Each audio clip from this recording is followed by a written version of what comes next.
नमस्कार,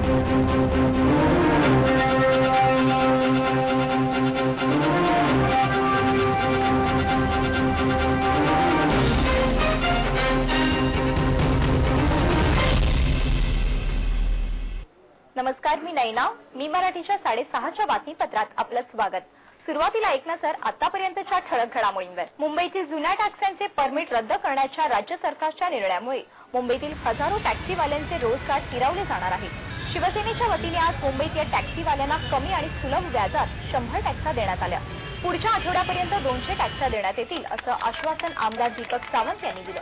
यावेळी शिवसेना कार्याध्यक्ष उद्धव ठाकरे हे सुद्धा उपस्थित होते.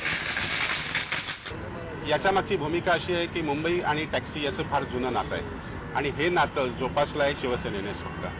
आणि मुंबईतनं ह्या जुन्या टॅक्सी जी काळी पिवळी आहे ती फ्लीट टॅक्सीच्या तुलनेमध्ये बाजूला पडू नये म्हणून जी मुंबईची परंपरागत काळी पिवळी टॅक्सी आहे ती कायम राहावी, त्यासाठी त्यांना सिंगल विंडो सिस्टीममध्ये लोन उपलब्ध व्हावं, तसंच त्यांना कन्सेशनच्या दरामध्ये त्यांना टॅक्स्या उपलब्ध व्हाव्या या उद्देशाने हा कार्यक्रम आयोजित केलेला आहे.